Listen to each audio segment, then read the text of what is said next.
Alright, y'all, today we're going to talk about Islam, religion, and the Islamic Empire. It's spread throughout this territory that is outlined in red here. Now, before we start, there are a few terms you need to know. Islam means submission to Allah, and Allah is the one God of Islam. Now, a Muslim is a person who believes in Islam. So there's Islam, the religion, and a Muslim who believes in the religion. There's also Dar al-Islam, which refers to the community of Muslims worldwide and the territory that they live in. Now, initially, Islam didn't exist. It was created out of something called Bedouin culture. Now, these Bedouin people lived in Arabia. And here's Arabia on the map in the Middle East. But this is mostly a region of desert. Now, there were small oasis towns. An oasis is a small place where a watering hole where they can actually grow some crops and water their animals. And Arabs are the people that are from Arabia. Not all Arabs are Muslims, and not all Muslims are Arab. Also, they have clans. These Bedouin people were united in clans. This is their political organization. And these clans often fought each other over resources. Because it was a desert, there weren't very many resources out there. So they were often very violent and had wars over the few resources. They also had a dominant form of art, which was poetry. And this is going to carry on, and Islam's dominant form of art is going to be poetry as well. Now, in Bedouin culture, women were allowed a significant amount of rights, especially compared to other civilizations. They were allowed to own property, to run businesses. They were allowed to marry who they wanted, and even divorce their husbands if they wanted to. But they were still, while they were married, they were still supposed to be subservient to their husbands. Now, these Bedouin clans were polytheistic. It means they believed in many gods. And the people would go to an oasis town called Mecca to worship at shrines. Mecca had set up all these different shrines to all their different gods. And one really important one was called the Kaaba. Now, there was one clan that was in charge of Mecca, and they were the Umayyad clan. And they made a lot of money because Bedouin people from all over Arabia traveled to Mecca to worship there. And when they did, they traded their goods, and they spent money staying there. So the Umayyad clan got very rich as people traveled to Mecca to worship. Eventually, there was one guy named Muhammad, and he's going to start the religion of Islam. He's going to change the culture away from this Bedouin culture. Now, Muhammad didn't like the luxurious lifestyle of Mecca. And so he would go out into the mountains to meditate and to isolate himself and study religion. And one day he saw a vision that he was to be a prophet of Allah. Now, Allah, to him, is the God of Abraham, Moses, and Jesus. So they have a very similar historical background to Christians and Jews. And he believed that Allah was the only God that should be worshipped. So he took this message back to Mecca. And this did not make the Umayyad clan very happy because they were making a lot of money as people came to worship all these gods. And so the Umayyad clan actually persecuted Muslims until Muhammad came in with an army. He went actually to another town because he was being persecuted, gathered up an army and came back and conquered Mecca and the Umayyad clan. And when he did that, he tore down all the shrines to the other gods and only left the Kaaba, which was the one shrine that is still to this day. It's still to this day very holy to, sacred to Muslims. Now, Muhammad had many teachings, which are all recorded in the Quran by Muhammad's followers after his death. Now, there are 5 main teachings, the 5 pillars of Islam. The first one is the statement of faith. A Muslim would have to confess to another person that there is no God but Allah and Muhammad is his prophet. A Muslim would also pray 5 times a day facing Mecca.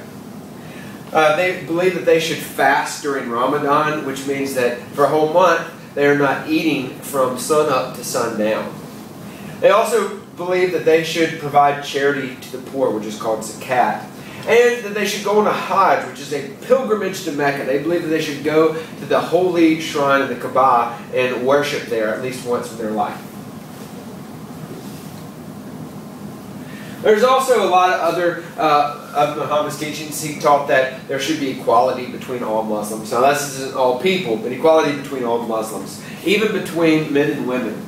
He taught all kinds of things about proper behavior, especially like no gambling, don't eat pork, things like that. But one thing that he spoke about was respect for other religions that shared a common heritage as Islam, especially Jews and Christians. These people were called Dhimmis, people who worship the same God, the God of Abraham. And Dhimmis actually is literally translated people of the book, because so much of the Quran is very similar to that of the Old Testament, the Christian Old Testament, the Jewish Bible. Now, after Muhammad's death, there was a lot of controversy over who should lead. Islam had united the Bedouin clans and ended a lot of the violence in the Middle East. But after Muhammad died, there was conflict over who should actually lead Muslims. Now, the leader of Muslims is known as the Caliph, okay, the leader of the Islamic Empire. The Caliphate is a word to describe the theocratic government of Islam, all the people that work for the Caliph. And then finally, the theocracy is a government that is based on religion or that has a religious leader. Now, there are three types of Islam. First one is Shias. Next one, Sunni and Sufi. The Shias believe that the Caliph should be a relative of Muhammad. Only a relative of Muhammad could actually lead the Islamic people properly. They also had very strict Islamic rules. And they had a high value tradition. They didn't want things to change. The Sunnis, on the other hand, believed the Caliph should be the most capable ruler. He didn't have to be a relative of Muhammad, but anybody that was a good Muslim that could rule effectively. They had less strict Islamic rules, and they were open to progress. They still valued tradition, but they were open to some sort of change. The Sufis, on the other hand, were a lot different than Sunnis or Shias. They were not political at all because they thought that politics and wealth would corrupt your devotion to Allah. And so they believed in religious freedom. People could practice Islam in whatever way that they wanted to. They didn't have very strict rules. And this religion often mixed with other religions as it spread around the world. And the Sufis are the ones that spread Islam in other regions as well. Alright, after the Umayyad dynasty came the Abbasid dynasty, which took over. Abu al-Abbas was the great-grandson of Muhammad, who did not like how the Umayyads were ruling.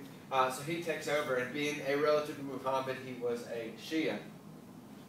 He also moves the capital away from Damascus to Baghdad, and Baghdad is then going to become the center of trade. Now, the Abbasid dynasty was a golden age in the post-classical period.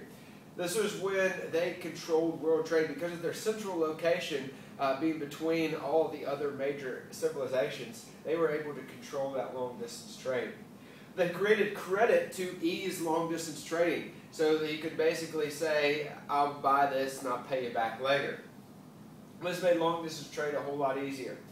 They also increased Indian Ocean trade. They made it a lot easier to trade on the Indian Ocean. It's a lot easier to put something on a boat and sell it than it is to carry it across the Silk Roads. And so they had several inventions. One, the Dhow ships, which could handle monsoon weather. They also had the astrolabe and the sextant, which were navigational tools that would help them find their position based on the stars.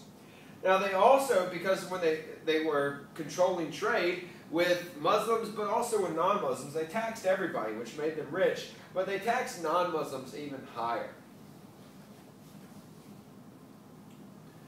Now, during this golden age of the Abbasid dynasty, or the Abbasid Empire, Baghdad and the Abbasid Empire as a whole was a cultural center.